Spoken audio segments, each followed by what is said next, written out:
Hey, welcome back to my channel. I'm actually getting ready to head out for vacation Bible school with my girls. But as I'm getting ready, God just put two things on my heart that I really want to share with you guys before I head out. Number one is that God is a jealous God, that we should not be putting anyone or anything above Him. And I'll go in a little bit of detail about that. When I met my husband, I felt like my husband was my knight in shining armor. I was dealing with issues at home, dealing with my relationship with my parents, and when my husband came along, he was that guy that kind of took me off my feet, swept me off of my feet. And I remember a moment where I was dating my husband, and my parents were in the car together, and they had this phone in the car, and they butt dialed me. They pocket dialed me. They didn't know that they had butt dialed me, but they did. And when they did that, they started talking. As they did that, they just started, having normal conversation. And as they're talking, they're speaking nothing but negativity about my husband, at the time my boyfriend. But they're speaking nothing but negativity, that he's this, he's that, he doesn't have this, he doesn't have that. So they were going back and forth. So at the time, because of my relationship with them, or my lack of relationship with them, I took it as, okay, he must be a catch. Okay, there must be something interesting about him. What it did was essentially push me in his arm. At the time, I wasn't thinking, because of my relationship with them, I wasn't thinking about being a parent, and maybe they saw something in him that I didn't see. I didn't think about that. That just wasn't something I thought about at the time. So I just thought about, okay, you guys are talking about this man, and there must be something about him. But anyway, I felt like it pushed me closer and closer into his arms. And when it did that, and then when he came over, or when he came into my life, at the time that I was going through all my struggles, I felt like I said before, he was my knight in shining armor. And I realized later, as I reflected on my life with him later on, those first 7 years of my marriage were very difficult. And I know I hear people say that, and you read books and they say the first 7 years are one of the most difficult years. But for me, I realized it had to do with me putting my husband above God. It had to do with me putting him above everything. And because of that, we butt heads a lot. Those first 7 years, we went through a lot the first 7 years. I remember moving out. I remember us separating. I remember me going to live with my brother in one area, him staying in the county that we were in. I remember having the two children with me. I remember throwing his clothes down the stairs. I remember a moment where me and my two children moving back home with my mom. So yeah, I remember the struggles. We had a lot of struggles. And we had those struggles, but there was no abuse. There was never any physical abuse, emotional abuse. My husband never called me out my name. We never disrespected each other. So it was none of that going on. But there is conflict that was going on, financial issues, and just the way we did things that we didn't understand about each other.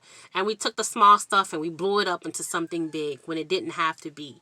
But those struggles made me realize later on in life, it had to do with me putting my husband above God.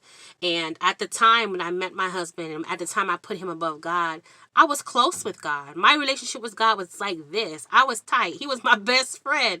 And I realized that when my husband came in, I pushed him to the side, and I put my husband above him. And that's something that you should not do. So that was number one. That was the one message he wanted me to give you. So just be careful when you are single and you're thinking about marriage. Be careful who you encounter with. Be careful who you are putting on a pedestal. Be careful whose life you're trying to emulate. You don't know what's going on in people's lives. You don't know what's going on in other people's marriages. You don't know the struggles. You don't know what goes on at night. So single folks, just take your time. Work on you. Do whatever you have to do with you. Take care of you. Make sure that the person that you're going to marry is someone you're not marrying for their potential. You're not marrying them for what they could do for you. Make sure you guys have the same interests, same goals, and most importantly, you guys both put God first. Okay, so that was my first message. And the second one, as I try to rush to get out of here, second one is approval, getting approval from people.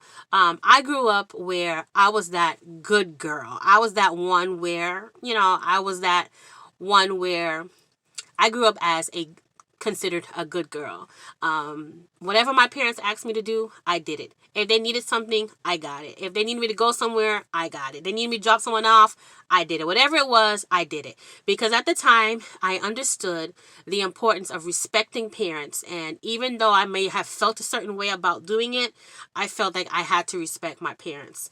That led me to having issues later on in life where it became church members, me wanting to please church members, me wanting to please teachers, please friends, please different family members, and whatever they wanted me to do, I did it. Even though it may have hurt me in the long run or hurt me, on that path, I I just did it because I was this yes person.